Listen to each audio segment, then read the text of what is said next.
Edward had been working tirelessly in his garage, organizing tools and securing his equipment. It was a typical Saturday for him, but today there was something different in the air.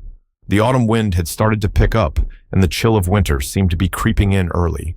As he finished closing the garage door, he felt a slight twinge of unease but brushed it off. It had been a productive afternoon, and he was ready to call it a day. The sky had begun to dim, with the sun sinking behind the trees, casting a golden glow across the driveway. Edward hit the button to close the garage, the heavy door rumbling as it slowly descended. That's when he noticed her, Karen, standing in the doorway of her house, watching him. At first, Edward didn't think much of it. Neighbors were always a little nosy, especially in this quiet suburban neighborhood. But there was something different in the way Karen stood there, her arms crossed tightly, her lips pressed into a thin line. Her gaze was sharp, calculating. It wasn't just idle curiosity. Suddenly, Karen stepped off her porch and marched toward him, her footsteps quick and purposeful. Edward could sense the tension building between them, the silence in the air thick with something he couldn't quite place. Before he could even get a word out, Karen stopped a few feet away, her eyes narrowing in suspicion. "What are you doing here?" Karen demanded, her voice sharp and full of accusation. Edward blinked in surprise. "Closing my garage, Karen. I live here, remember?" He kept his tone calm, trying to diffuse the growing hostility in her words, but she wasn't listening. "I don't believe you," she sneered, her voice dripping with disdain. "I've seen people like you do things in this neighborhood before, and I'm not letting it slide." Edward's stomach sank. He had always tried to stay on good terms with his neighbors, but this felt different. Karen's eyes flickered with something darker, something personal. He felt the weight of her judgment bearing down on him, even though he hadn't done anything wrong. Before he could speak, Karen's hand reached for her phone. She dialed 911 with a swift motion, her eyes never leaving him. 911, what's your emergency?" The dispatcher's voice was calm but confused, likely taken aback by the urgency in Karen's tone. "There's a suspicious man in my neighborhood," Karen said, her voice trembling with exaggerated fear. "He's acting strange, lurking around. I don't know what he's doing here, but you need to send someone. I'm scared. He's dangerous." Edward's jaw tightened as Karen's words hit him like a slap in the face. Dangerous? He had lived here for years without incident. Never had he been treated like a criminal just for closing his garage. He could feel the weight of the situation setting in. The 911 call was already made, and the police would be here soon. But what worried him most was Karen's rapid decision to escalate things. What had he done to deserve this? As the phone call ended, Edward stood in his driveway, eyes locked on Karen as she retreated back into her house, leaving him standing in the cold silence. The growing sense of unease gnawed at him. Was this really about the garage, or was there something more? The first police car turned the corner, its lights flashing, and Edward felt a knot tighten in his stomach. He hadn't done anything wrong, but now he was caught in a game he hadn't asked for, and Karen was the one pulling the strings. As the police car pulled up to the curb, Edward's stomach twisted with an unease that had nothing to do with the cold evening air. His mind raced, trying to figure out how things had escalated this far. All he had done was close his garage, something every homeowner did. Yet now the police were here, responding to a call from his neighbor, a call that made him seem like some kind of criminal. The squad car came to a stop, the screech of tires on the pavement cutting through the tense silence that hung between Edward and Karen's house. The police officers, 2 of them, stepped out of the car, their eyes scanning the street, their posture ready for action. Edward could feel the pressure building in his chest as they approached, trying to steady himself. He wasn't guilty. He hadn't done anything wrong. But in the back of his mind, he couldn't help but wonder if Karen's words had already painted him as the villain in this neighborhood. The taller officer, a man with a stern face, walked directly toward Edward. The officer's eyes briefly flicked to the closed garage door before locking onto Edward's. "Is everything okay here?" the officer asked in a neutral tone, his gaze not entirely trusting, as though Edward might still be hiding something. Edward stood tall, shoulders squared. "I live here, just closing up my garage after some work," he said, trying to sound as calm as possible. But the frustration bubbling under the surface made his words feel more clipped than he intended. He could feel the uneasy scrutiny of the officer, and in the corner of his eye, he could see Karen's figure still watching from the window, her arms crossed tightly across her chest. The officer looked over at the garage, then back at Edward, his brow furrowing in confusion. The second officer, a woman, stood to the side, eyeing Karen's house with a raised eyebrow. The silence between them felt deafening, the weight of suspicion hanging in the air. The tall officer hesitated for a moment, then spoke again, his tone shifting slightly. "Do you have any identification or proof of ownership for this property?" The question was pointed, and Edward could hear the undercurrent of doubt in the officer's voice. Edward's heart skipped a beat. Was this really happening? He wasn't about to get dragged into a false accusation over something as mundane as closing his garage. Reaching into his pocket, he pulled out his driver's license and the property ownership documents.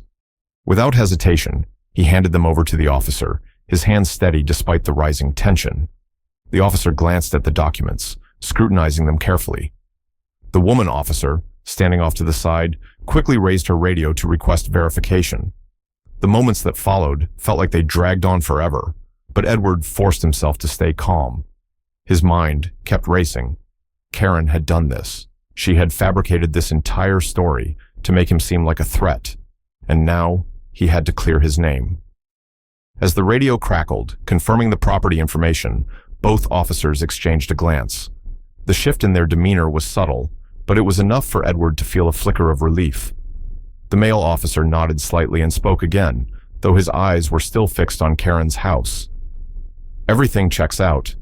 He paused, then added, "You might want to have a word with your neighbor here." Before Edward could respond, Karen stormed out of her house, her expression flushed with frustration. She marched up to the officers, her hands balled into fists at her sides. Her voice was sharp as she began her rant, but the officer cut her off before she could say much. "Ma'am, we've verified that Mr. Edward here owns this property, and there's no reason to believe anything suspicious is going on. We'd appreciate it if you wouldn't make calls like this unless there's a real emergency." Karen's face twisted in anger. Her lips tightened, but she didn't say anything. The tension was palpable, and Edward could see the fury building in her. She wasn't used to being called out. She had expected the officers to back her up, but now she was standing in the face of the truth. Without a word, Karen turned and stormed back into her house, muttering under her breath. The officers exchanged a brief look of awkwardness, but the male officer offered Edward a small, sympathetic nod. "Have a good day, sir." The officers turned and walked back to their squad car, leaving Edward standing in the driveway, still shaken from the encounter.